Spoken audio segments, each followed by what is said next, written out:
Hi, this is the voice, Michael Chavello. You're listening to the Premium Oddscast, hosted by leading MMA odds maker Nick Kalikas, fight scientist and author of Fightnomics, Reed Kuhn, and MMA journalist Brian Hemminger. The absolute best UFC betting info, hits, statistics, and analysis from the most respected authority in mixed martial arts betting, MMAOddsBreaker.com. Welcome to the Premium Oddscast, presented by 5 Times Sportsbook. I'm Brian Hemminger, joined today by leading mixed martial arts oddsmaker Nick Kalikas to break down this Saturday's UFC Fight Night 110 event, which takes place in Auckland, New Zealand. If you're unfamiliar with our format, myself and Nick will break down the fight card from top to bottom, providing extensive analysis and a pick for each fight after doing our film study for the event.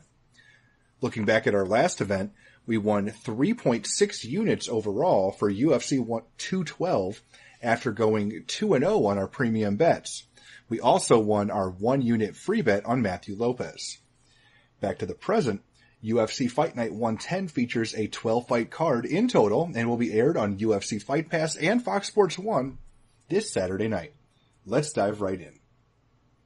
Now, kicking off the preliminary card on Fight Pass is a lightweight bout between Dong Hyung Maestro Kim, who is 14-8-3, and T-Belt Gowdy, who is 11-3. Now, Nick, where did you open this fight, and how has the public shifted things so far? Up in Kim, minus 185, the comeback on Gowdy at plus 145. And right now, looking over at our sponsor sportsbook, 5dimes.eu, it is currently Gowdy minus 110 and Kim is minus 110. So it dropped all the way to a pick currently. A little bit surprising. I mean, that's one of the reasons I opened Kim a slight favorite to begin with, is because I think in my mind that Gowdy's not going to get a ton of respect from the bettors out there. I mean, look how he's performed so far in the UFC. He was rocked and choked out by Packlin. He got choked out by Mercier, and then he got knocked out by Laprise.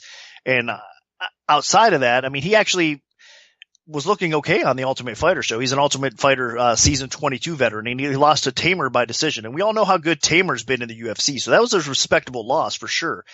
Before his UFC career, he had a respectable resume outside of the UFC as well. So the truth is, Gowdy's a very good fighter. He just hasn't lived up to expectations yet. He hasn't showed what he's capable of. I mean, the guy is a pretty well-rounded fighter.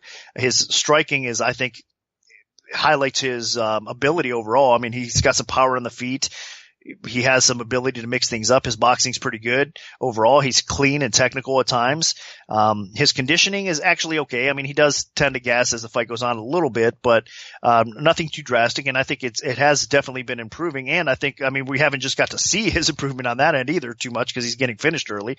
But he's been training with Jackson's. I think this is, I believe, his third camp now at the famed Greg Jackson camp. So he has good training partners around him, and he has the skill to be a decent fighter in the UFC, and he just hasn't lived up to expectations yet. Now, Kim, on the other hand, I think is starting to earn a little bit more respect.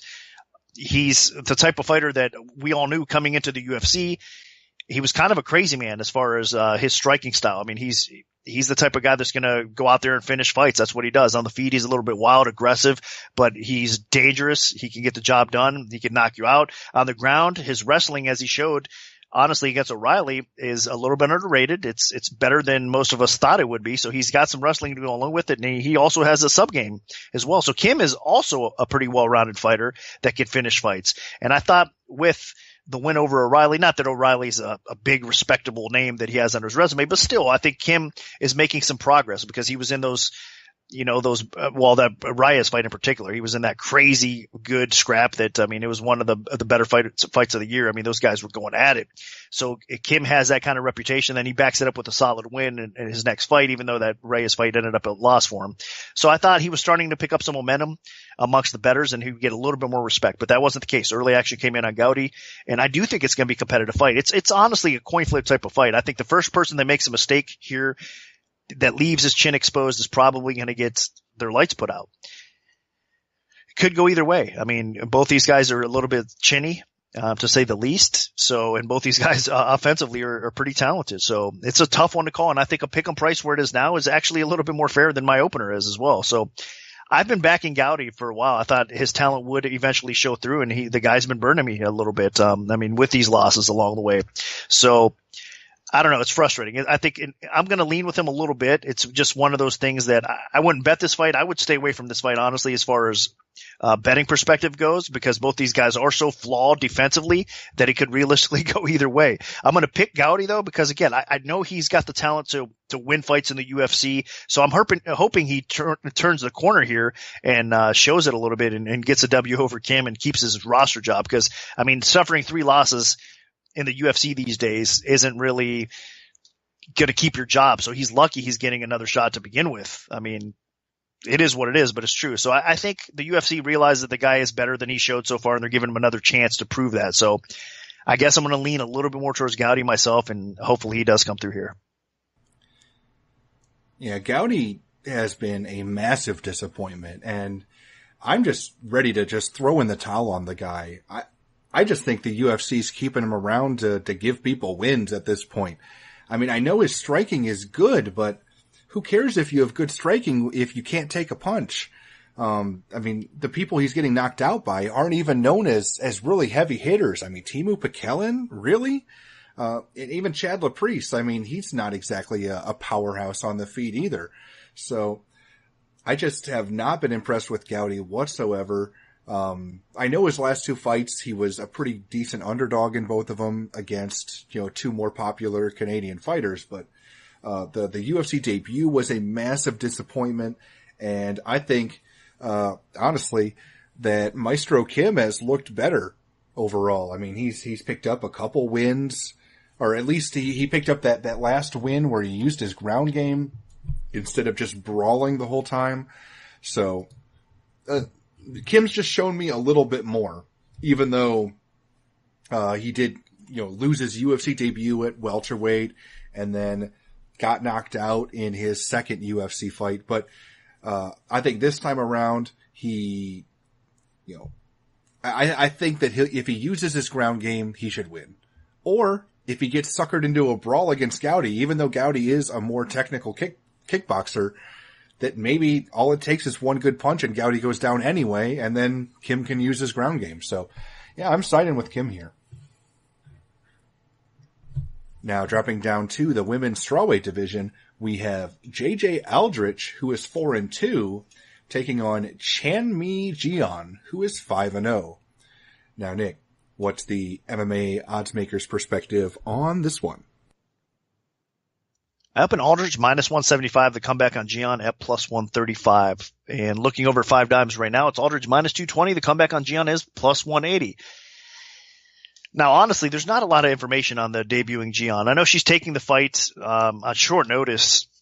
I mean, I believe it's only, less than a couple weeks out or so that she's taking this fight on short notice. So she hasn't had a lot of time to prepare. But realize that she did recently get signed by Invicta. So Invicta had Gian on their radar to begin with, and I'm pretty sure that that's why the UFC ended up snatching her over, because they were looking for somebody to fill this void, and Invicta had her available, and they there's a lot of high remarks or high expectations for Gian. I mean, if you look deeper and you read about her and all the hype that she has around her, a lot of people are thinking that she's a legit fighter that has championship potential one day. So that's how much hype is around her. There's not much footage out there. You have to dig really, really deep. And in fact, recently I just came across some footage. It took a while, and it's because of Brian Hemminger here on our podcast that was able to find some footage on her. So I thank Brian, because I got to check her out a little bit deeper. But a lot of this was tough. It was just based on a lot of hype and a lot of what you think is going to happen here and what her style is. But if you're looking at some of the footage, again, if you dig deep, it is available out there. But Gian is really not ready yet. I mean, if you look at her resume without footage, you could tell that all the people that she's faced so far have been lower level competition. I mean, so she's basically beat a bunch of cans. I mean, let's say what it is. That's exactly what happened. So to begin with her facing Aldrich in the UFC, that's a huge step up in competition. We know that. Again, without footage, you could see all that. And you realize that Gian is a finisher. She's capable of knocking girls out, obviously, but again, against lower level competition, she's having that success. Aldrich, on the other hand, I mean, throughout her career, I know she's still only like 4-2 officially as a pro in MMA, but beyond that, she's had some experience against talented fighters, and she's hung in there against really good fighters. So, I mean, she's close to really turning a corner and becoming a really, really good fighter. I mean, she has a ton of potential as well. I think she has good stand-up. I think her ground and wrestling. I mean, against better grinders, obviously she's going to suffer. And even though her takedown defense is okay, she can get put on her back, controlled a little bit. We've seen that happen already. But overall, Aldrich is decent in that regard as far as being able to keep the fight upright. And in most cases, she's able to outstrike most of her opponents as well. She has a third-degree black belt in Taekwondo. And on the ground, I believe she's a BJJ brown belt. So she has a pretty diverse game in her own right, and she is getting better. She's solid overall. I mean, she's still young enough where she's going to get better and better fight by fight. So I think that sky's the limit for her as well. So this is a tough step up in competition for Gian, and especially after you look back at the footage now. Gian, I mean, it seems to me like she tires out pretty fast when she's even starting her matchups against even the lower level competition. I mean, so I'm having a little bit of question marks with her gas tank a little bit. I'm having question marks with how clean her technique is, because it looks like she is an aggressive fighter, which is good, but she gets a little bit sloppy at times. And then on the ground, she tends to make a little bit of mistakes as well, even though she does have some nasty ground and pound.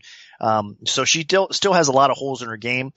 And I think that Aldrich is going to probably be able to expose a lot of those holes as the fight progresses and pick her apart. So my pick is Aldrich.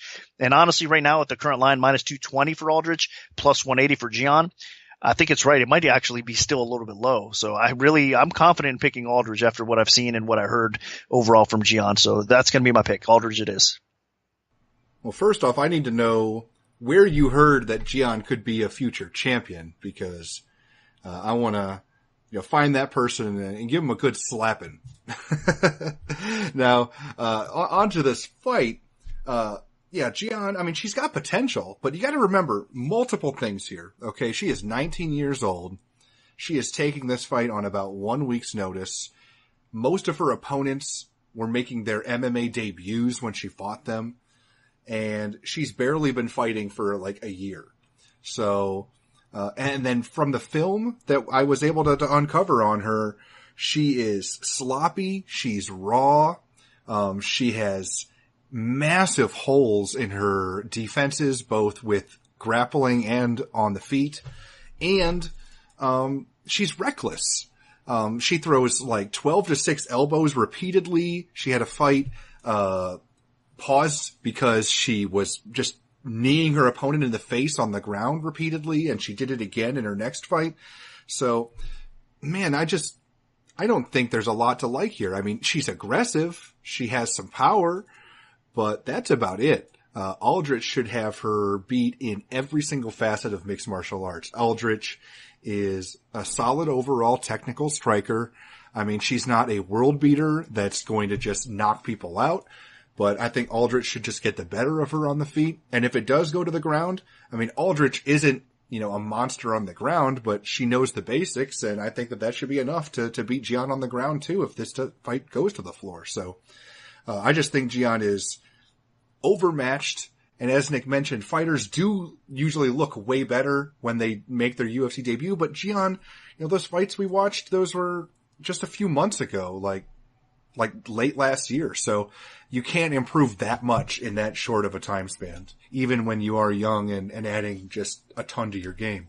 So, I think that JJ Aldrich wins this fight extremely easily. Now, moving on to the Fox Sports 1 prelims, we have a welterweight contest between Kichi Kunamoto, who is 18-6-2 with 1 no contest, and Zach Otto, who is 14-4. Now, Nick, where did you open this fight, and how has the public shifted things so far? I opened Otto minus 260, the comeback in Kunamoto at plus 180. Looking over 5 times, right now it's Otto minus 345, the comeback in Kunamoto is plus 285. Not really that surprised by the early action on Otto. I mean, despite him coming in on short notice, only a couple weeks out, he took this fight. He's in for Warley Alves. So, stylistically, it is a favorable matchup for Otto if he could keep the fight standing and off the ground. I mean, Kunamoto is a sneaky good fighter on the ground. But I guess we should mention first, too, as well, that Kunamoto has been out since February of 2015. Has lost Magny.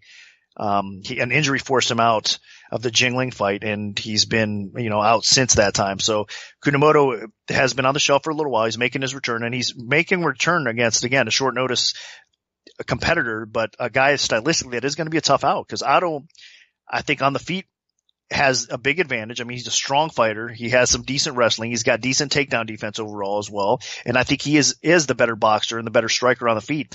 Kunamoto is going to have to get this fight down to the floor. I mean, that's exactly how he gets most of his wins, is by grinding his opponents out, by looking for slick, sneaky, good subs. I mean, he gets around your neck. He takes your back. You're in some trouble with Kunamoto. I mean, a guy definitely has a really good ground game, and he's capable of finishing fights. So Otto cannot afford to, I think, play too much on the ground here with Kunamoto. Now, Otto's jiu-jitsu is not bad himself. I mean, he's capable of finishing fights on the ground as well, but I still give the edge on the ground to Kunamoto. So that's one little area that he does have an advantage over Otto, but the rest of it, despite the short notice, I don't think Otto's even going to gas too much. I mean, he's the type of fighter, to me, it seems like he's always in training camp and he's always in decent shape. So I don't think it's going to be one of those situations where he took it on a couple weeks notice and he's just going to be totally gassed out after a round. I think, in fact, he's going to be so dangerous, and even in the first round against Kunamoto, that he could finish this fight early. So this is a good stylistic matchup for Otto, and that's why I think he stepped in there and took this fight. He knows it could be, if he fights his fight, it could probably be an easy win. I mean, Kunamoto is a tough guy. He's not easy to finish, but I think right now, I mean, he's not getting any younger. I believe he's 36 years old with the time off. Everything that comes into play in the stylistic matchup against Otto, not a good matchup. I think Otto can finish this fight. If not, I think Otto stays out of trouble and at least wins, I don't want to say competitive decision, but a pretty clear type of decision over Kunamoto. So I do got respect for Kunamoto's game. He is a dangerous guy. You got to take him serious, but I think that Otto has a higher ceiling, and I think he's going to get the W here and kind of keep on working up that ladder a little bit. So that's my point of view, at least on this one. This fight could definitely be very evenly matched. I mean, Otto and Kunamoto both are pretty solid technical ground fighters. Both have pretty solid wrestling. Both are decent with submissions. Otto has a lot of experience in the U.S. Kunamoto, a lot of experience in, Asian promotions. And, honestly, this fight could go either way. The main difference, though, is the fact that Kunamoto, I think, is a little bit less durable. And Kunamoto has been out for about 2 years. So, with all those being said, even though I know Zach Otto is taking this fight on short notice, the one thing Otto has going for him is, he's not exactly a massive welterweight. So I think it doesn't hurt him as bad. The penalty isn't as severe for him taking a fight on relatively short notice. And it's still about 2 to 3 weeks for him to prepare. So I think that Zach Otto at this point is just a little bit better and a little bit more prepared to step into an octagon and fight than Kunamoto, who's kind of just been MIA for a little bit. So, I think Otto has a little bit more power, a little bit more durability, and I don't see Kunamoto, dominating this fight on the ground like he probably wants to, because Otto is a pretty solid wrestler. So I can see Otto controlling the stand-up, and even though he's not a powerhouse striker, I think he can do enough to win a decision. So my pick's going to be Zach Otto. Now, dropping down to the flyweight division, we have John Moraga, who is 16-6, taking on Ashkan Mokhtarian, who is 13-1. Now, Nick, what's the MMA oddsmaker's perspective on this one? I opened Moraga minus 230, the comeback on Mokhtarian at plus 170. Right now, it's actually Moraga minus 165. The comeback is plus 145 on Mokhtarian. So a little drop in price, of course.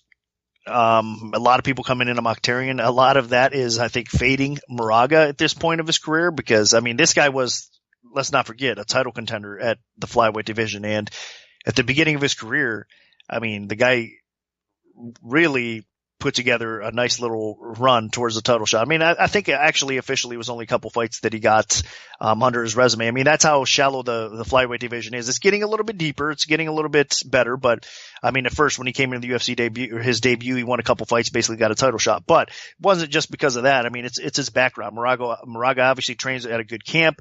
He's been in the game for a while. His background in wrestling, his boxing's good. He's got some submissions to go along with it. So another guy that's capable of fighting anywhere the fight takes place. He's a really solid fighter. Unfortunately for him, he's been struggling now. I mean, since that, submission loss to Demetrius Johnson, he ended up getting a very competitive decision win over Ortiz that realistically could have went the other way. He obviously lost to Dotson, but his win over Scoggins was remarkable because, I mean, he needed to catch that choker. He probably wouldn't have won that fight. So he did get that sick guillotine choke that he has. And that's the thing you got to worry about. If you're able to plant Moraga on his back, he gets around your neck while you're doing so, you're probably going to tap. I mean, he's got a sick guillotine choke. So outside of that, though, he's been on a little funk now because he ends up losing to quality competition. I mean, Benavidez was able to decision him. Nicolau was able to beat him as well. And then, of course, his last fight against Pettis was able to beat him. So he's on a little funk here, a 3-fight losing skid. And I think a lot of people are thinking, all right, this guy's done, man. I mean, he's been in the UFC now for a little while. And anybody that has a heartbeat that is in the flyweight division that has a little bit of wrestling and some power, whatever, can outstrike him and all this. I don't know if Mokhtarian's that guy, though. That's the problem here. Mokhtarian's the type of fighter that, if you look at him, I mean, he does have some really good attributes about him, and he has a lot of potential. I mean, but he's not a young gun by any means. He's 31 years old already, too, and his level of experience is okay. It's not bad, but again, it's not UFC level. So this is a big step up in competition for Mokhtarian here in this spot. But overall, for his background, I mean, this is another spot. A little bit unlike Gian because there is some footage on Mokhtarian. A lot of it's not as recent as you'd want it to be. That's the one issue I have with it. So I'm sure Mokhtarian has improved a little bit from what the footage is out there. But what you do know on him, I mean, he's a powerful little guy. I mean, he's short, stocky, has a nice athletic build. He does put a lot of pressure, whether it's on the feet or on the ground. I mean, he has some power in both areas. He does get some takedowns. He's able to toss you on the ground, get on top and, you know, work his ground and pound pretty well. He's got a submission game to go along with it as well. So he does have another one of these guys. I mean, in most cases these days, anybody that makes the UFC is probably going to be well-rounded. So I know it gets time and time again, we keep saying these about these fighters, but it's true. I mean, these guys, I mean, in 2017 in MMA, you are getting well-rounded fighters, and this is another one here. So for Mokhtarian, the problem I have with him, he doesn't really specialize in anything. He's just solid everywhere. So that could be a good thing, but it could also be bad against a fighter like Moraga. So what are you going to dominate Moraga in? Is it going to be the wrestling? I don't know if he's going to have that kind of wrestling to put him on his back and just control him like that. Is it going to be the stand-up? I'm not sure. I think Moraga's stand-up is actually okay. It's not bad. He might have the edge over Mokhtarian here as well. So there's a lot of factors that go into this that makes me think Mokhtarian could probably hang with Moraga a little bit, but I'm not ready to say that he can step in and defeat a guy that's kind of an upper tier fighter in the flyweight division despite a 3-fight losing streak. I mean, if you look at, again, his losses for Moraga, they've been to quality competition. I mean, above and beyond what Mokhtarian's faced in his career. So I kind of give him a pass for that kind of stuff. So we'll see here. If Moraga loses this fight to Mokhtarian, I mean, that means Mokhtarian is obviously a better fighter than I'm thinking he is, because I mean, it is a big step up in competition. And I think that Mokhtarian is going to make some decent strides moving forward and be a solid and a realistic competitor at 125 that you have to keep an eye on. Or that could mean that Moraga is definitely on decline and it doesn't have much left. So we'll see how it all plays out, but I'm hoping it's a pretty good fight, but I really have to side with Moraga here because I just don't think Mokhtarian's ready for this level quite yet. Now, outside of this fight, I do think Mokhtarian will win some fights in the flyweight division if matched appropriately. I just don't think he's ready quite yet for Moraga. So my pick is Moraga. The biggest factor in this fight for me is John Moraga's inconsistency. I mean, sometimes the guy can go out there and look like a world beater when he picks up those nasty stoppage victories, like the two that started his UFC career, or even the quick submission of Justin Scoggins. But other times he just doesn't show up at all, and then he'll sometimes eke out decisions he didn't deserve. I mean, he is just an extremely frustrating fighter to be a fan of. Now, Mokhtarian is a guy that he's been part of the Australian top team gym. His brother actually owns it, I believe. And he's worked his way up. He's paid his dues on this Australian circuit. Now, he hasn't exactly faced top competition, and I expect that John Moraga will be the toughest fight of his career thus far. But Mokhtarian does have some decent skills. He's pretty good on the ground. He's got an active submission game. He's got some power. And if he can get top position, he has some decent ground and pound. So overall, he is a bit of a threat. That being said, John Moraga should just be better than him. I don't see how Mokhtarian can get Moraga down, because he doesn't really have great wrestling. Like he's most of his ground attacks revolve around hip tosses and throws, body clinches, and I just don't think Moraga's going to let him get that close. And Moraga should have just as much power, if not more, on the feet. Moraga's very durable. I mean, the only guy that's ever even stopped him really on the feet was John Dodson, and even in that fight, like, he never actually, like, got knocked out. It was more a cut after he was getting beat up on a little bit. So I don't see Mokhtarian knocking him out on the feet. And I just think what happens here is Moraga just ekes this out with just being a little bit better by keeping it standing, doing a little bit more on the feet, and just weathering Mokhtarian's early storm. So I think Mokhtarian will put up a fight. I think this is a guy that can get a win or two inside the octagon, but I think Moraga should win this fight. But I have been wrong before, and Moraga has been upset by guys making their UFC debuts before. It just happened a couple fights ago. So I could be proven wrong, but I'm going to side with John Moraga here. Now moving up to the welterweight division, we have another UFC newcomer in Luke Jumeau, who is 11-3, taking on Dominique Steele, who is 14-8. Now, Nick, where did you open this fight, and how has the public shifted things so far? Up in Steele minus 180, the comeback on Jumeau at plus 140. Right now, looking over 5 times, it's Steele minus 150, the comeback on Jumeau. Jumeau is at plus 130. So 10-cent drop in the dog line margins have tightened up a little bit. And there is two-way action coming in on this fight. A little bit more dog action coming in on Jumeau at the time of the recording. I can see it. I mean, the guy definitely has a legit shot here against Steele. I mean, you have to be, for me, I respect Dominic Steele. He's been one of these kind of journeyman fighters that has, I mean, he's from Ohio as well, so a lot of the Ohio people, that's my home state, obviously, as well. So a lot of the Ohio people know that this guy's been on the scene locally here for many years, and you watch his improvement. I mean, the guy's been putting in work, and he's been getting better fight by fight throughout his career. And the guy, his work ethic is really strong, and he deserves to have this UFC shot, and he deserves to be where he's at right now. And he's had a little bit of success in the UFC. Unfortunately for him, again, back-to-back losses to Roberts and Court McGee, high-level competition. Didn't really go well for him, but in my opinion, he's making some strides. He didn't get, I mean, I hate to say it sounds bad, but he didn't get finished in those fights, which is not too bad. And then we were just talking about Kim earlier in this podcast as well. I mean, in fact, the first fight of the night where he's fighting Gowdy. Well, Steele has a win over Kim, and the slam was pretty nasty. The finish that he was able to get on Kim was pretty cool. So, I mean, Steele has that kind of wrestling and that kind of ground game that he can put you on your back. He can control the fight. He could drop some bombs on you, and he's a very smart fighter when he knows what he has to do and when he tries to implement his game plan. A lot of times he can do that. And against Jimmu here, he can really implement that because, I mean, if any kryptonite for Jimmu, it's definitely his ground game. I mean, that's the area he needs to work on. He's a striker. Everybody knows what they're getting into with him. I mean, he's a powerful striker. If you stay upright with Jimmu, he's going to end up making you pay for it. And this is the case here against Steele. If you can see anything wrong with Steele's game, it's that chin. I mean, again, it can't be helped, but he's definitely a chinny fighter. And against a guy like Jimmu, he's going to suffer if he keeps this fight standing too long. So he desperately needs to get this fight underground and control him in his realm. For Jimmu, again, I think what you're going to see in him is his ability to try to sprawl and brawl and keep it upright and try to knock Steele out.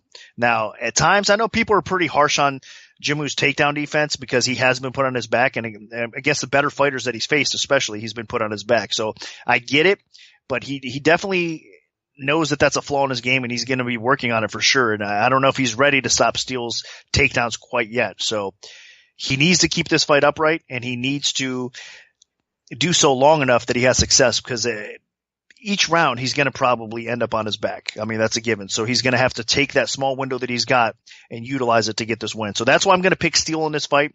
I think Steele is, again, the more savvy vet. He knows how to implement his game plan, and he probably will. But I think Jimmu might be a live dog here if he's able to, again, keep the fight upright and land on Steele because he has the path to victory, and that's just it. Steele has been knocked out, and Jimmu is definitely a powerful, powerful striker, and he's capable of knocking him out. So another tough one at the betting window, but I have to pick Steele because I think stylistically, if he fights his game, he's going to win his fight. Yeah, Nick pretty much explained what's going to happen here. Jumeau is a very talented striker. but he's not very good on the ground, and he doesn't have great takedown defense. I mean, he can maybe stop that initial takedown, especially if you shoot from too far away, but if Dominic Steele can just close the distance and get a hold of this guy, I think it's only a matter of time until he drags him to the floor. Steele is powerful. He's strong. He has kind of a bit of a suffocating top game when he does get you to the floor. And he's not the worst striker in the world, so maybe he can hold his own long enough to get it to the floor.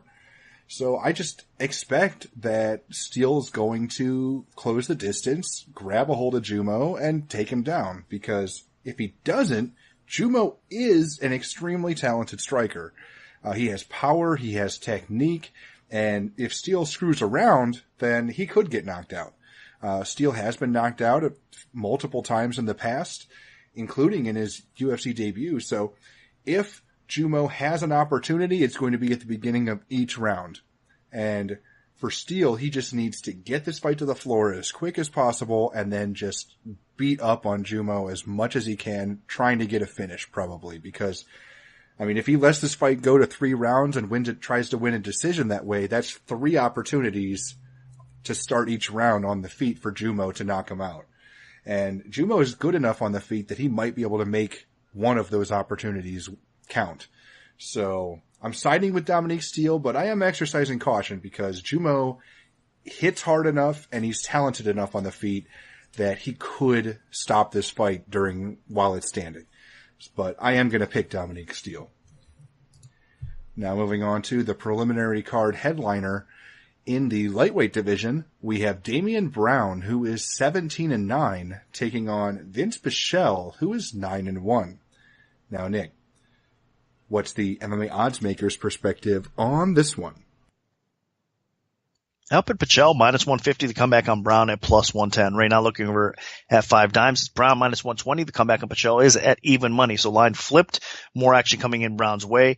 Not really surprised considering that Pichel has been out for over 3 years, after his unanimous decision upset win over Njokuani, which was a pretty big win and a positive momentum for him on his side. But unfortunately in that fight, he suffered a broken orbital bone from it. I mean, that tells you how tough the guy is. He fought through it, and then he also had, after that, when he was recovering, he had a torn bicep, I believe. He had some issues with his injuries, but then after that, he actually had a workers' comp case that kind of drug this out a little bit more. So it's not like he's been injured for 3 years, but he had a workers' comp case that did keep him out of training and did impact his life negatively for sure.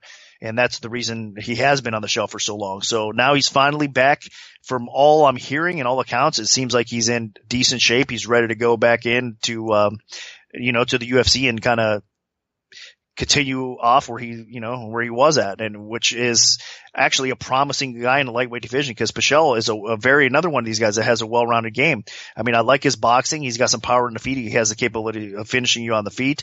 He has a decent wrestling game, underrated wrestling. I mean, he proved that against Njokuani. Njokuani is one of those guys that his takedown defense, of course, that was his kryptonite as well, but his takedown defense has improved and it's gotten better. And Pichel, it wasn't no easy task taking him down time after time, but Pichel was able to have success doing so. So that tells you the kind of wrestling that he does have. And he also has some slick submissions. I mean, Pichel is not one of these guys that's going to chase submissions that often, but he does have it in him, and he's capable of submitting opponents as well. So, in my opinion, he is the better fighter.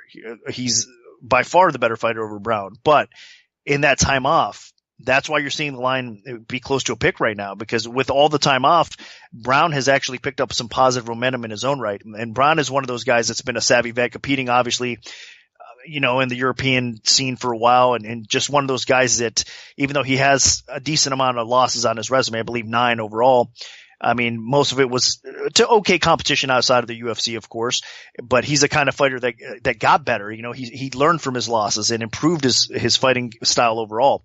Now, he is coming off of a very controversial win over John Tuck, but that tells you, I mean, back in the day, he wouldn't have even been competitive with a guy like John Tuck, but he's improved to the point where he was competitive and he was able to steal a controversial close decision over Tuck. So Brown is the type of fighter, again, that he's putting in the work and he's getting better. He's well-rounded as well. I mean, on the feet, he's nothing to laugh at. I mean, you have to take him serious because he has a little bit of power in his punches. He does counter well. He knows, to find his target, meaning that he's pretty accurate with his punches when he wants to be as well. He does have some decent wrestling. He's got a sub game as well. Now, his kryptonite has been guys that can put him on his back, though. I got to say that. So defensively, his wrestling can definitely improve, because if you look at his loss against Patrick, I mean, that's exactly what happened. He wasn't able to stay off his back, and he got grinded out in that fight. So he has to avoid doing so. And I think Pichel, I mean, that's the advantage he has in this fight. That's why I'm going to pick Pichel to win this fight as well. Even if he is a little bit rusty, I think Pichel's wrestling is good enough to probably ground Brown for 3 rounds and earn himself a decision win. Stay busy enough to kind of grind out a hard fought battle over Brown. So I think that's what's probably going to happen here.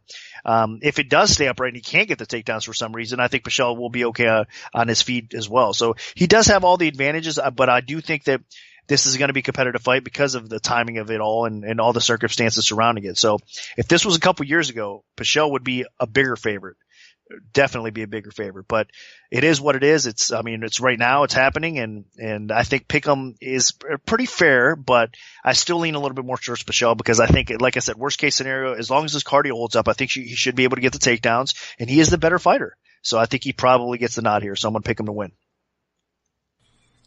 It's true that when healthy, Vince Pichel probably is the better fighter than Damian Brown, but I don't know. I mean, what assurances do we have that Vince Pichel is the same fighter that he was when he was in the UFC 3 years ago? And even then, you got to remember, this guy got completely tooled by Rustam Khabilov, and then he beat Anthony Njokuani, who was basically on the tail end of his MMA career. And I don't know if even Njokuani was probably cut by the UFC after that loss. Now, Damian Brown, he's not a world beater either. I mean, he didn't look so great in his UFC debut, and then he's managed to eke out a couple victories since. Most recently, that split decision over John Tuck.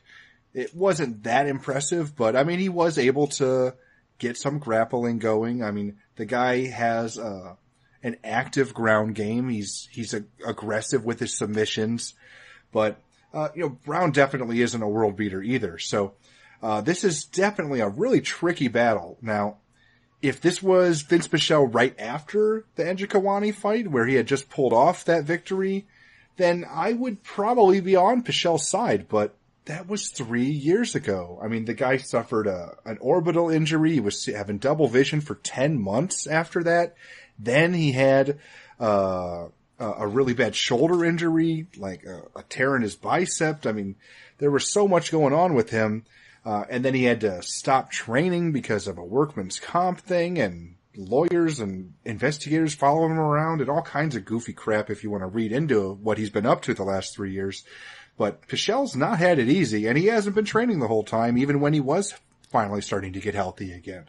So I just can't trust him. I mean, yeah, mentally he's probably still right there, but I just don't know where he is physically. And you got to remember, when you lose 3 years after 30, that's even way worse than if you lose them in your mid-20s. So I think Vince Pichel might be in for a rude awakening when he comes back to the UFC. The game has changed so much since he left. So I have to side with Damian Brown. I just cannot pick somebody that's coming off of a 3-year layoff, even if I do think that overall they probably are the better fighter. So I'm going to side with the hometown boy, Damian Brown. Now moving on to the main card on Fox Sports 1, we have Alexander Volkanovski in the featherweight division. He is 14-1, taking on Mizuto Hirota, who is 19-7-2. Now, Nick, where did you open this fight, and how has the public shifted things so far? Up in Volkanovski, minus 300. The comeback on Hirota at plus 220. Right now, looking at 5 times, it's Volkanovski minus 470. The comeback on Hirota is plus 375. So a lot of that is parlay action, some straight action early on as well on Volkanovski. The hype is real on this guy, man. I mean, he had some hype coming into his UFC debut at lightweight, against, obviously, Kasuya in his debut. And that was a pretty solid win, because Kasuya is not a slouch by any means. I mean, the guy is definitely a talented fighter, and I thought it was going to be a tough matchup for him, but he was able to look really good in that fight and implement his game plan. I mean, Volkanovski's one of these guys that has a wrestling background, a BJJ background, and he's got some power on the feet. So he's another one of these guys that has the ability to finish the fights anywhere it takes place. He's young enough where I think he's just now going to enter the prime of his fighting career. A few more wins under his resume in the UFC, I think he's going to get the confidence and be comfortable in the octagon enough that we're really going to see him perform at another level. So this is a good fight for Volkanovski to take here against a savvy vet in Hirota. Hirota has been one of these guys that's been around the sport for a long time. I have nothing but respect for him. I mean, he's been a veteran of the Japanese scene for a long time, facing really good competition, and he has a striking based background. I mean, the guy is an outstanding striker. I mean, his kicks,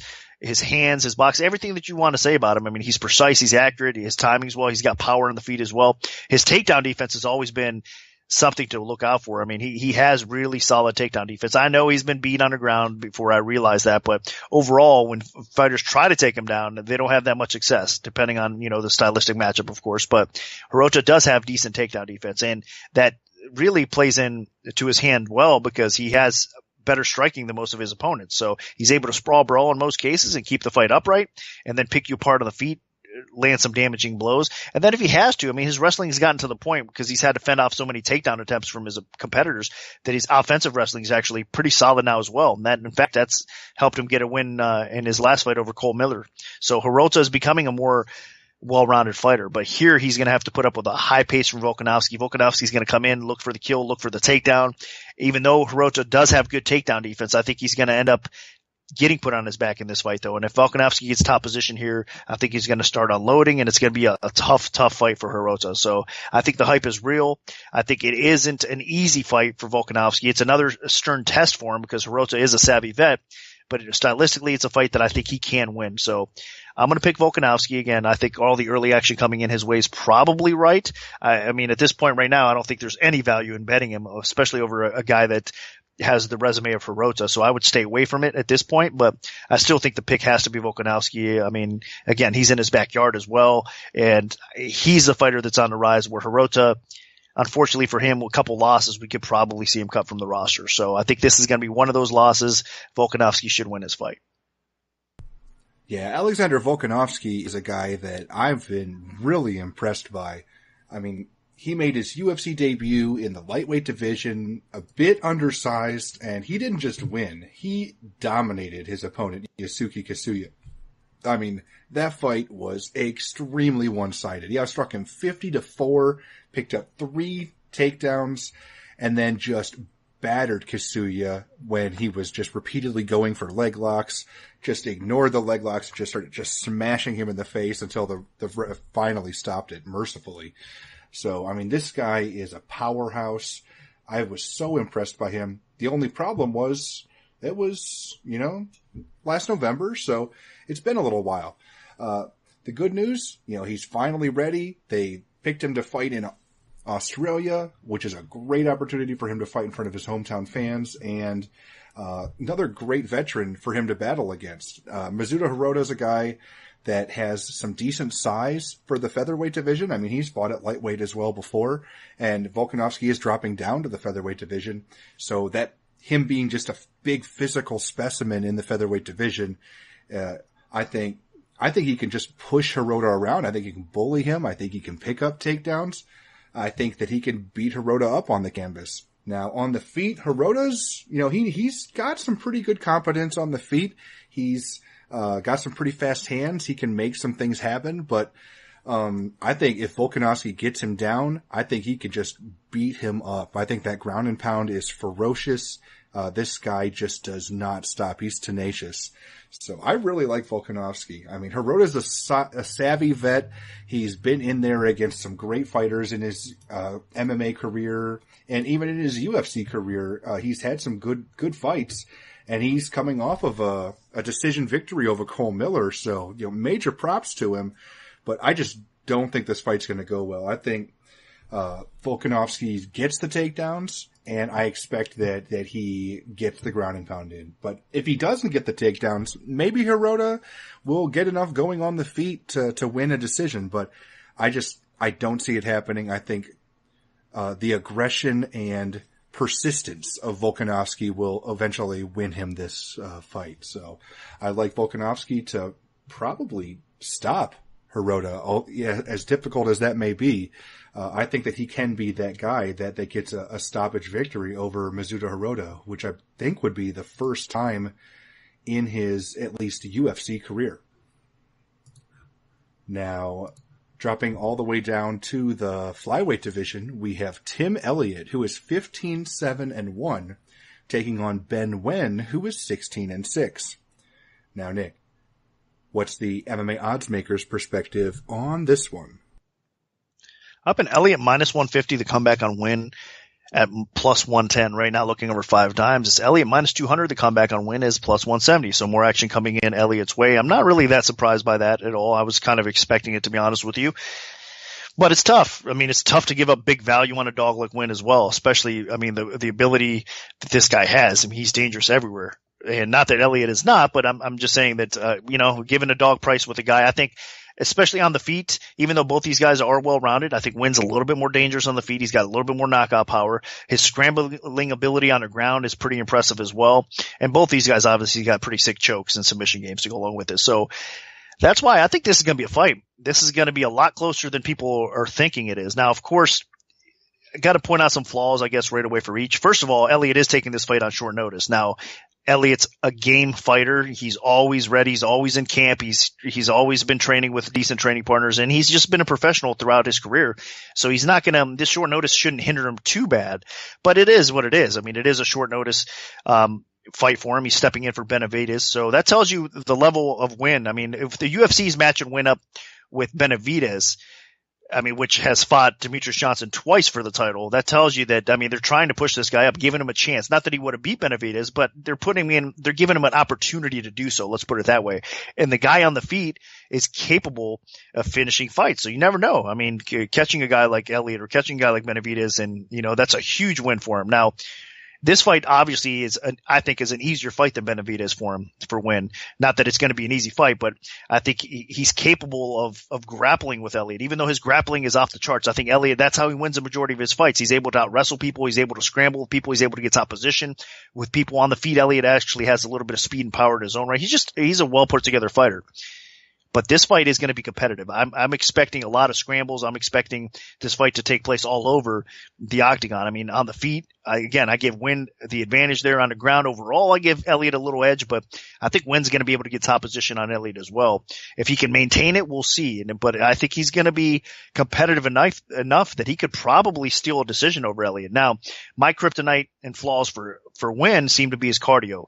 I realize that, especially in that Smolka fight. I mean, that was one of the best grappling exchanges I've seen in a while. I mean, any Smolka fight seems to be that way these days because that's how good the guy is on the ground. But it seems like, I mean, Win did gas with all those exchanges to the point where Smolka was able to take advantage in that second round and get position on him and then finish the fight. So that is a head scratcher. But then he did bounce back from that fight, and against John Herrera, he looked actually pretty good in his last fight. And again, a different type of matchup for him. I understand the scrambling wouldn't be the same in this spot, so maybe that's why his cardio was a little bit better. But I think it's more because he is improving. He is getting in better shape. He's getting a little bit more comfortable in the octagon as well. I think hopefully he's learned from, kind of going 150 miles an hour. He needs to just kind of pace himself a little bit better, and especially in a fight with Elliott here, he's going to have to pace himself, or it will be a tough fight that will test his cardio for sure. So if any concerns with Win, it's definitely that cardio more than anything else. Now, of course, you got to point something out that's an eyesore on his resume as well, and that is his knockout ability, or his knockout. He has been knocked out 5 times, I should say, throughout his career. Now, a lot of those are a while back. He hasn't been knocked out for a few years, so his chin, I don't think, is as bad as that eyesore on his resume. But that being said, you got to kind of watch out for that. But I don't think Elliott knocks him out. I think Win's chin holds up in this matchup, and I think if anything, I mean, he's the more dangerous striker, like I said. So I would expect if there's going to be a knockout, it might actually be Win getting the knockout over Elliott, even though Elliott's tough as nails as well. So this is going to be a scrap. I think it's a dog or pass situation. I think everybody that's betting Elliott and parlaying him is going to kind of be sweating this fight big time. So I'm going to side with Win. I do go against the grain here, and I think that Win has a legit shot of, if his cardio holds up, he can win this fight, of out scrambling Elliott, of maintaining some top position with him, and then beating him on the feet. So I think this is a winnable fight for him. So I'm going to go with the underdog Win to pull off the upset here. the big red flag for me with Wen is when he was in there against somebody that was a pretty talented grappler. Now, Luis Smolka is a good grappler, but I mean, he's not a world beater. I mean, it's not like he has any quality wins over any really top UFC flyweights.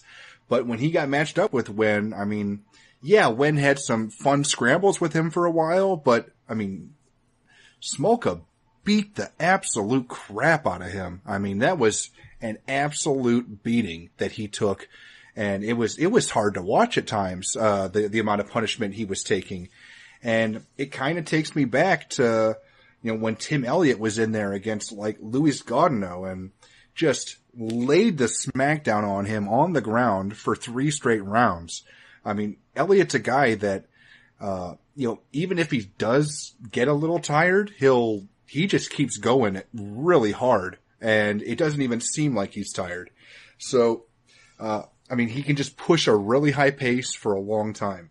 So, what I think happens here is, on the feet, Wen should get the better of Elliott. I mean, he is a way more technically sound striker. He has more punching power on the feet, and he's a more diverse striker on the feet. Elliott is more unique. He's going to throw all kinds of crazy stuff, spinning stuff. He's not the most technical, but he's creative, and so he might hit with something that he doesn't see coming, but when the fight goes to the ground, I think Elliott, he gets top position because he is the superior wrestler. And when he does get top position, he just starts raining down blows. And he's also a decent at going for submissions. I mean, he's aggressive looking for submissions at times, almost too aggressive.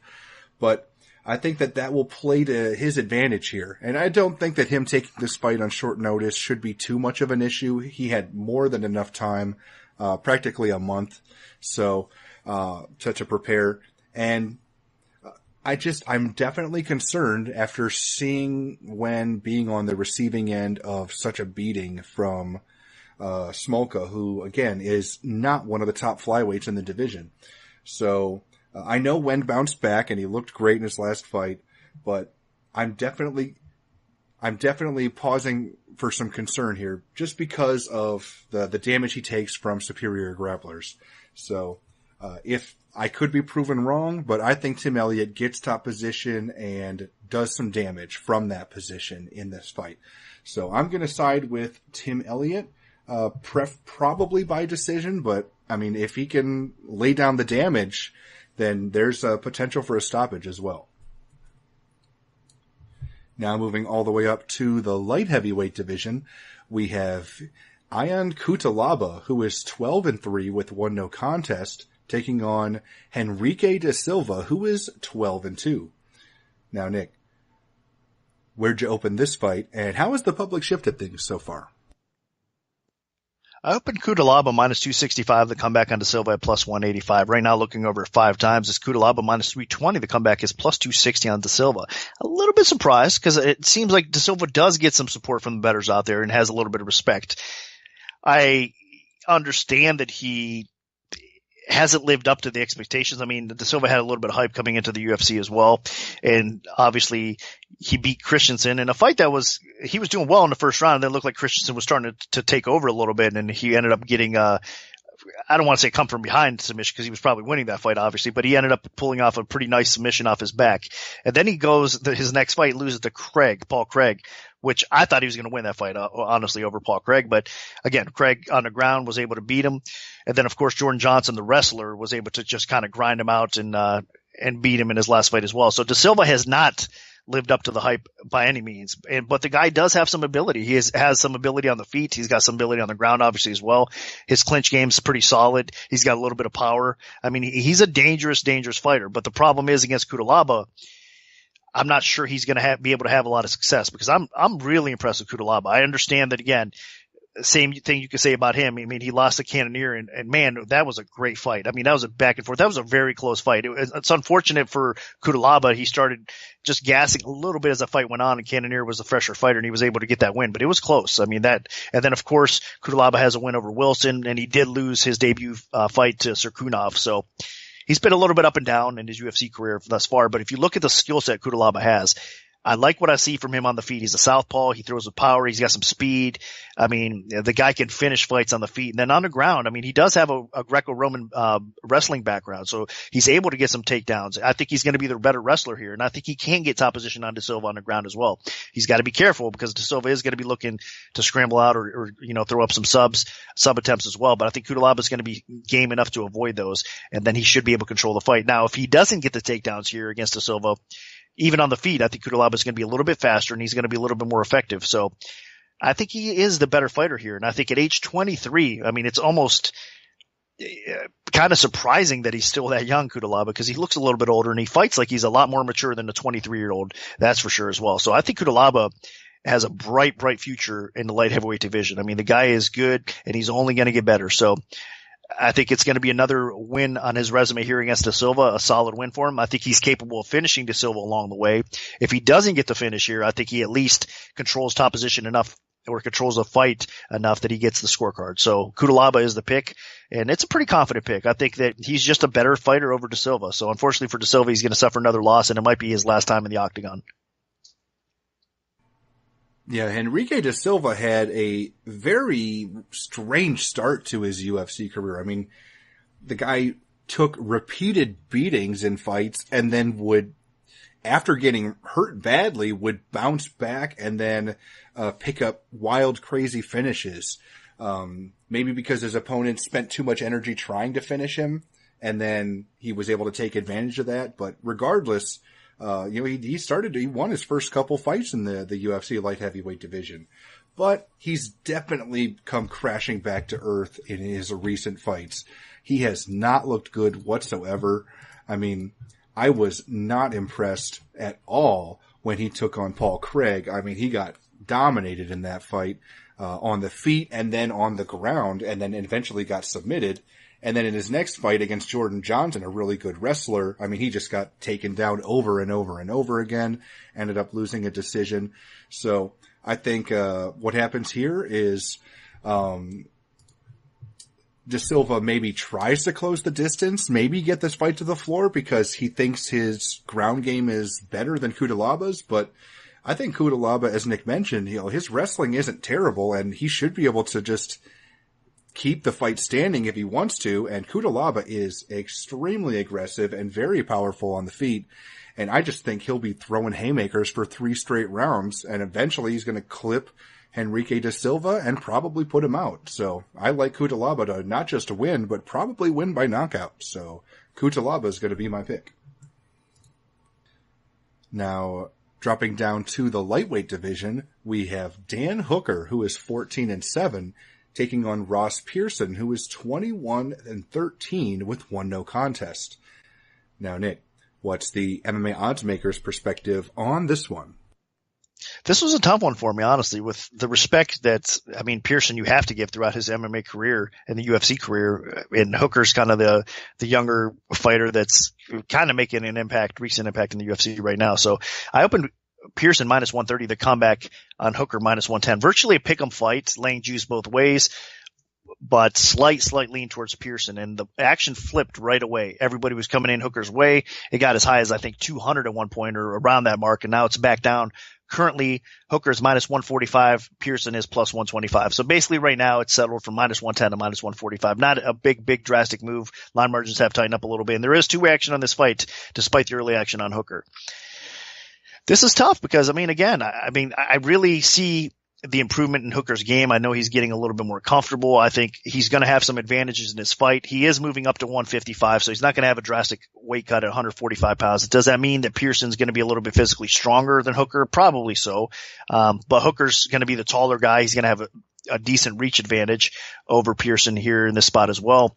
And it's not going to be an easy fight. In fact, even though I opened Pearson as a slight favorite, I actually leaned personally myself a little bit towards Hooker in that regard. That's why I didn't want to give up plus money on Hooker at all. So laying 110 in case the early action was his way. I'd rather have them lay a little bit, and that's exactly what happened. So I'm glad people started laying 110 and up and not getting any plus money as far as the line goes. But that being said, now I think it's getting to the point where Pearson might be getting a little bit disrespect. Pearson, if you look at him throughout his whole career, the guy has been a great fighter. I mean, he's been a very solid lightweight fighter, having quality wins over solid competition. And then not just that, his losses have been all basically, for the most part, split decisions or very competitive fights. So scorecards for him are always close when he goes to cards, win or lose. I mean, he's in every fight, it seems. So he doesn't really get blown out. Now, of course, if anything, I mean, he is a little bit chinny. He's 32 years old right now as well. So that is one thing you got to be concerned about with Pearson is, I mean, how much, he's fought some wars throughout his career. How much does he have left in the tank? And can Hooker, even though Hooker's not a one punch type of knockout artist, Hooker's long enough and he's strong enough, and especially 155 pounds, he's going to be a little bit fresher, I think. He can be effective against a guy like Pearson. It's not going to take much, I think, to have some success, land a few punches, and maybe clip that chin of Pearson and put him out. So Hooker has some advantages in this fight. On the ground as well, I think Hooker is the more dangerous submission fighter. He's going to be longer, and that length helps on the ground as well as standing. So Hooker has some advantage in this fight, but you cannot count Pearson out at all. And I think early on, a lot of people were basically thinking he's done. Now, Hooker, of course, is going to, again, be the more local guy. He's going to have the crowd behind him a little bit more as well. There's higher expectations for him. I mean, at age 27, again, he's the fighter with the upside. And Pearson, I'm not sure how much time he has left in the UFC. If he gets his W, of course, he's going to keep his roster spot. But I think if he, suffers a couple more losses in a row, we could see Pearson ultimately get cut from the octagon as well, from the roster. So we'll see what happens here. But I am leaning a little bit more towards Hooker, though. I do think that, again, despite the disrespect that people have over Pearson, I think it will be a competitive battle. And I actually think that Pearson is the better boxer, pure boxer. I think Hooker moves pretty well, but he's still hittable, despite that. So it's going to be close on the feet. You can't take Pearson lightly, but I do think that it is kind of Hooker's time, and I think he's going to show up and look pretty good here. And I think he might possibly get a finish over Ross Pearson as it goes. If not, it'll be a close fight. I think the scorecards realistically could go either way here in this spot. It's going to be that type of competitive fight if it does hit the card. So it's a tough one, but my slight lean will be on Hooker. Dan Hooker, he's moving up to the lightweight division from featherweight. I mean, he was cutting a lot of weight to make the featherweight division, so I think this is probably good for him, good for his chin, good for everything. Now, that size is still going to translate. Even though he is a former featherweight, he's got 6 inches in reach on Ross Pearson. He's 4 inches taller, 3 inches in leg reach. So, I mean, if he can fight long, I mean, he can really make Ross Pearson miserable. But Hooker isn't exactly a really technical fighter on the feet. He's got some power. He's aggressive, but he can be outworked. Thankfully, he's fighting a guy in Ross Pearson that doesn't really push a very high pace. I mean, Pearson basically fights to ho-hum decisions. He lets his opponents dictate things. He kind of looks for that one good shot, and I don't know if maybe his power's starting to go, or maybe his timing is off, but he hasn't been able to find that one good shot. He really hasn't hurt anybody or finished anybody in a long time. So, in here against Dan Hooker, who is going to have the crowd behind him massively, I think Pearson could be in some trouble. Pearson definitely does feel like he's on the downswing of his career. He's lost 3 in a row. Granted, the first one was to Will Brooks, the second to Jorge Masvidal, who's one of the top contenders of the welterweight division now, and more recently, a split decision to Stevie Ray. So, it's not like, he lost to bums, but I do think that he is on a decline, and he could be fighting for his UFC career here at 32 years old. So, even though I know that he'll probably have a little bit more of a sense of urgency than before, Pearson, it's tough to just completely change your fighting style. And I think that he's going to need to if he wants to start racking up wins. So I think this is Dan Hooker's fight to lose, even though Pearson is probably the more technically sound striker. I think Hooker could give him some fits with that length, and he does have some power too. I mean, this guy picked up a pretty crazy knockout in the featherweight division when he was in there against a real savvy veteran like Hatsuhi Yoki. So I think what happens here is Hooker uses the length, he uses the reach, he has he lands a couple good shots. He might even stun Pearson, who has been hurt multiple times in the past and has been finished. So I expect Dan Hooker to walk away with a close decision or maybe a knockout. Now moving on to the co-main event of the evening in the middleweight division, we have Derek Brunson, who is 16-5, taking on Daniel Kelly, who is 13-1. Now, Nick, where did you open this fight, and how has the public shifted things so far? I opened Brunson minus 210, the comeback on Kelly plus 160. Looking over at 5 times right now, it's actually Brunson minus 280, the comeback on Kelly is plus 240. There's been some recent action coming in on Brunson, driving the line up a little bit, and again, people are parlaying him as well. Man, Kelly's been getting some respect. You cannot count that guy out. I mean, to me, he reminds me of the Cinderella Man. I mean, his story is kind of remarkable. The work ethic that, again, he's putting in and his desire to compete and be, amongst the better fighters at 185 pounds. I mean, you got to respect the guy. I honestly, when he came into the UFC after the Ultimate Fighter, I wrote him off completely. I didn't think this guy would go anywhere in his career, but since then, I mean, if you look at what he's accomplished, it's been pretty impressive. I mean, again, outside of the UFC, I understand he came in and he ended up suffering, he got a couple wins, obviously, but he ended up suffering a loss to Sam Alvey. And then I kind of wrote him off a little bit more after that as well, because I thought, all right, man, yeah, this guy's chinny. He's getting old. And then he goes on and puts together a nice little win streak, including wins over Antonio Carlos Jr., Chris Camozzi. And then his last fight, he beat Rashad Evans. I know it's a declining Rashad Evans that dropped down to 185 pounds, but still, I mean, this is the kind of quality Kelly is. He pushes a high pace. The guy puts a lot of heavy pressure on his opponents. Obviously, he's got the judo background to go along with it. So he's not an easy out, man. He's in your face. He can get some takedowns if he wants in most cases as well. And the guy has a little been of power. Now, of course, he does have some flaws. I don't trust that chin all the way. I know he's a tough guy. And the truth is, he's been getting punched and his chin's held up okay. I mean, he's been getting blasted in the UFC and it has held up outside of the Sam Alvey loss. And then obviously on the Ultimate Fighter show as well, he did get submitted on that show. So you can't take his back and you can't have some success, in doing so with him. But that being said, since he's been, on this little run, he's looked like a completely different fighter. So I don't know. I'm not totally sold by him, but I do respect what he's doing right now. And Brunson, on the other hand, he's looked pretty good overall, in my opinion. But again, he suffered some iffy type of losses, meaning, the Anderson Silva fight, obviously most of us thought he should have won that fight. He should have probably won that fight.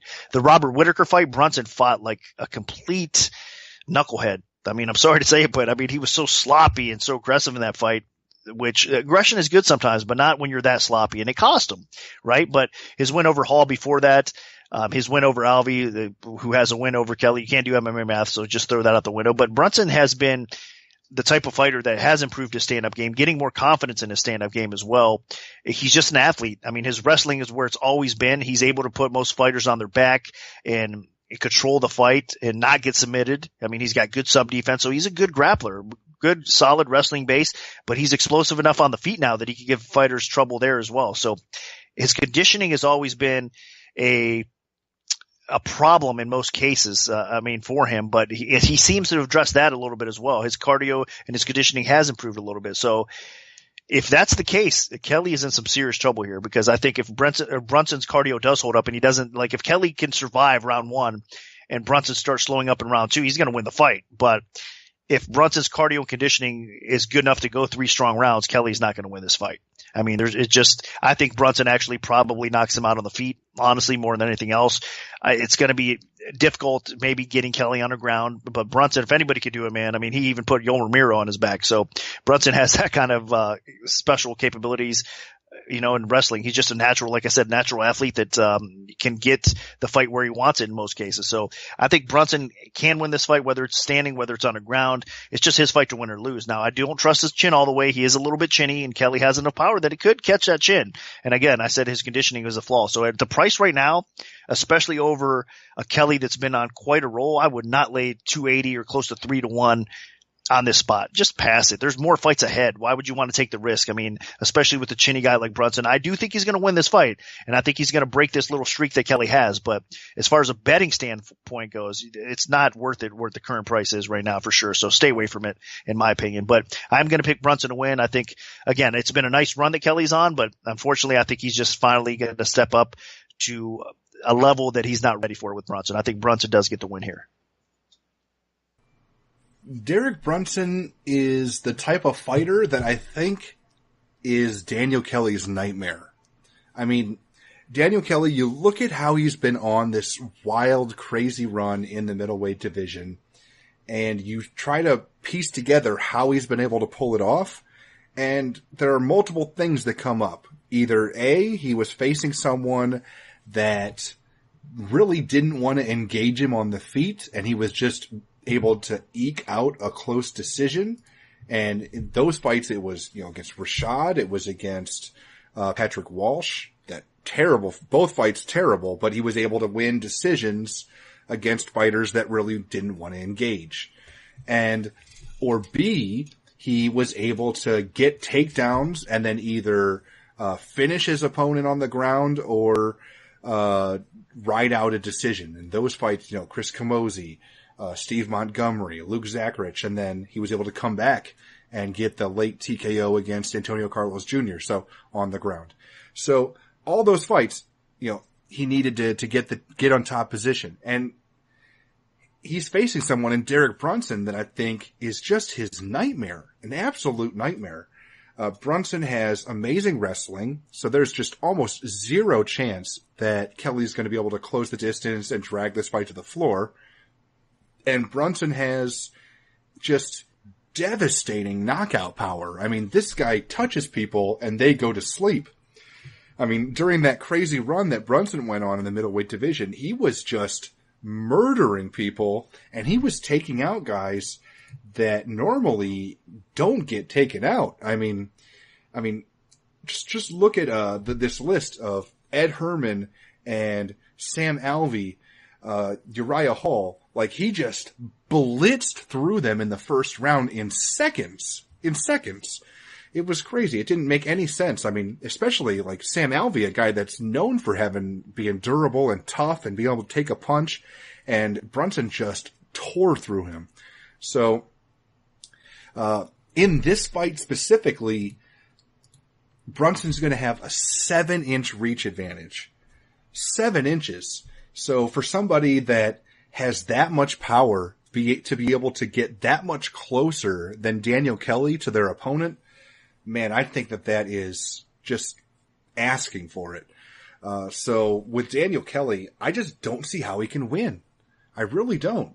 I mean, I don't see him getting this fight to the floor, and then I don't see him being able to win a close type of decision because his opponent's not engaging, because I think Derek Brunson sees this fight and he is licking his chops, because this is not like a Robert Whittaker where, somebody that's got the defense to weather your early storm and then start cracking you back. Daniel Kelly just does not have the striking credentials, and he doesn't have the athleticism. He's just a sitting duck in there. I think Daniel Kelly doesn't just lose. I think he loses in devastating fashion, and Brunson gets back on track with one of those just blistering first-round knockouts. So Derek Brunson is my pick. Now, moving on to the main event of the evening in the heavyweight division, we have Derek Lewis, who is 18-4 with 1 no contest, taking on Mark Hunt, who is 12-11-1 with 1 no contest. Now, Nick, what's the MMA oddsmaker's perspective on this one? I open Lewis minus 175, the comeback on Hunt at plus 135. Looking over 5 dimes right now, it's actually Lewis minus 135. The comeback on Hunt is at plus 115. And there has been, from the get-go, action coming in on Hunt. It's been, I don't want to say one way, but it's been mostly coming in on dog action with Mark Hunt. And it's a tough one as well, because you got Hunt is the aging veteran. He's 43 years old. I mean, he has one punch knockout power. Another veteran that I have a ton of respect for, man. I mean, Mark Hunt could have had an easy way out, could have got his contract, of course, he could have got paid basically by the UFC and just kind of let go and release, but he wanted to prove that he wanted to perform well in the heavyweight division. He wanted to prove that he can make a run in the UFC, and he's been putting in the work to the point where he got his takedown defense pretty respectable. And then, of course, he's one of the hardest hitters, heaviest hitters, most dangerous strikers in the UFC heavyweight division, in the history of the division. I mean, special striker, tons of power.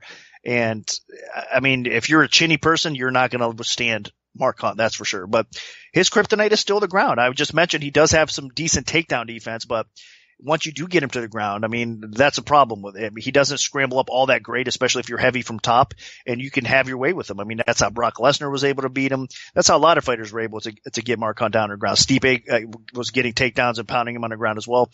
I mean, you can mention quite a few, but he's improving because it used to be you get Hunt down, you could grab his arm and Kimura the guy, and that's it. I mean, he'll tap real quick. So give the guy credit where credit's due, but still, his kryptonite is definitely the ground game. And his age. I mean, 43 years old, he definitely slows down as the fight progresses a little bit.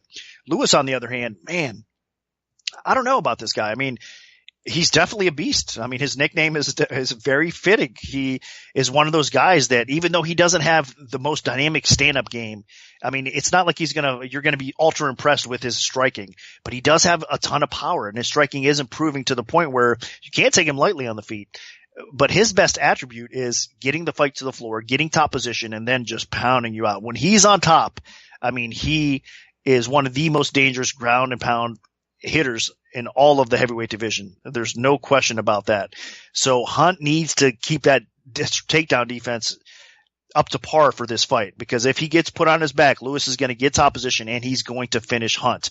Hunt needs to keep the fight upright and land one of his big bombs and put Lewis out. Because if anything, again, kryptonite for Lewis has been he's a little bit chinny. I mean, it's kind of unfair to say because he's been a little bit better recently, but I know he's been on a little roll here. But before that, before his roll, he was knocked out by Sean Jordan. He was knocked out by Matt Mitrione. So you can definitely clip him and knock him out. But again, he seems to improve his defense a little bit. I mean, he went the distance with a guy like Roy Nelson and he get knocked out. And Roy Nelson, in a lot of ways, you could compare to a guy like Mark Hunt as well. So, I mean, obviously Hunt's the better striker of the two, but I mean, there's a lot of similarities. Big one punch knockout power or whatnot, even the size, the frame, all that stuff for Lewis. So Lewis has definitely improved along the way. He's got some quality wins, beating the likes of, I mean, Gonzaga, again, Roy Nelson, Abdurakhimov. I mean, that was impressive. Abdurakhimov was winning that fight, dominating that fight, but he outlasts his opponent. I mean, and this is time and time again, Lewis will do this. If you have iffy cardio and you're beating Lewis, he can ride it out and then just put it on you and come back and win. Exactly what he did to Abdurakhimov. So that was pretty impressive. And then, of course, in his last fight, I mean, withstanding the pressure of Travis Brown early and then coming back, and we saw what happened in that fight. I'm disappointed for Brown, but at the same time, that was a heck of a performance from Lewis. So Lewis is stringing together some quality wins. He's getting more experience, getting more confident, and stylistically, I think he's going to be the younger, fresher fighter here. So if his chin holds up and he doesn't get plastered by one punch from Hunt, he's going to win this fight. So I have to lean a little bit more towards him. I mean, this is another fight that you can't have a ton of confidence either way because both guys definitely have paths to victory. But I think what's going to happen here, if Lewis is tough enough to withstand the early onslaught by Hunt, he's going to probably take over as Hunt starts gassing a little bit as well. I mean, this is kind of a blueprint for Lewis now. And if he gets the fight to the ground, he gets top position, Hunt's done. So slight lean towards Lewis in this spot. I think he's probably going to come away with the win here. Derek Lewis has been on a hell of a run in the heavyweight division, and I have repeatedly and consistently picked against him anytime he was facing a guy that was a good striker that could keep it standing or somebody that I thought might be able to drag him to the floor.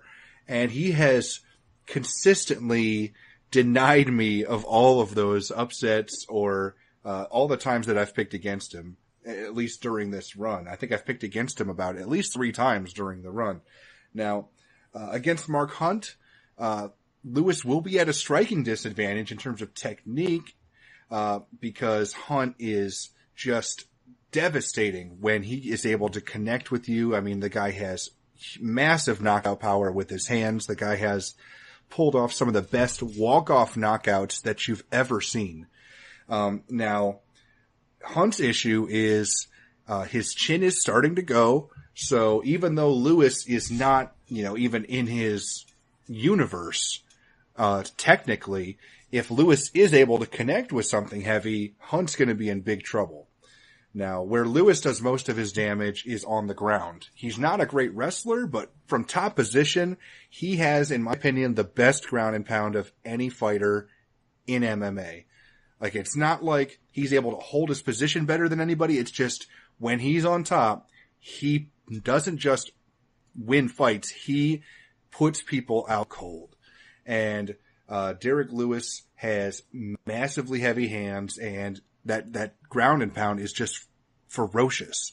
So if he can get Mark Hunt on his back, say goodnight to Mark Hunt. Maybe, start planning the funeral. It's that bad. But that being said, Mark Hunt, his defensive wrestling has improved quite a bit. I mean, you don't see him getting put on his back unless he's facing really good wrestlers. Brock Lesnar was able to do it. Stipe Miocic was able to do it, but that's pretty much been it. So, Lewis is going to have his work cut out for him if he wants to get this fight to the floor. Now, if it stays on the feet, I think Hunt should be at a bit of an advantage. That being said, man, you have to wonder when Mark Hunt's decline is really going to start to go. I mean, we have seen that the chin is declining for sure. I mean, he is definitely taking a lot more damage on the feet than he used to, and he's getting knocked out more consistently than he used to. But, I mean, the power is definitely still there. Before he was on this more recent, 2-fight losing streak, he did pick up some knockout victories over Frank Mir and Antonio Silva. So, Derek Lewis is a guy that has been knocked out and has been knocked out in the UFC by good strikers. He got knocked out by Matt Mitrione. He got knocked out by Sean Jordan, an athletic striker. And he was in big trouble against Travis Brown in that first round. So, there definitely is the possibility that Mark Hunt, if he connects, could put Derek Lewis's lights out. I am not ruling that out for 1 second. But, I also have to side with the guy that's on the momentum, the guy that's got that belief in himself. And I think, even though he's coming into hostile territory here, I think Derek Lewis can pull this off, because as much as I keep repeatedly picking against him, he is consistently proving me wrong, which he might prove me wrong just by going out and losing this fight. But I do think that Derek Lewis can win. I think he can get top position at some point, and I think he will get top position at some point, and I think he can finish this fight with ground and pound. So my pick is going to be Derek Lewis. So that'll do it for our full event breakdown for UFC Fight Night 110. Now, our premium bets for the event will be released this Friday following the weigh-in, so stay tuned for that if you're an MMAOddsBreaker premium member. If we have a free play to give out, make sure to follow at MMAOB on Twitter, because that's where we'll post them first. We can also notify you of our free bets via email alert if you prefer that method. Just send an email to picks@MMAOddsBreaker.com and we'll add you to our free bet mailing list. Special thanks to our sponsor, 5 Times Sportsbook. Good luck, everyone, and hopefully the betting gods are on your side this weekend.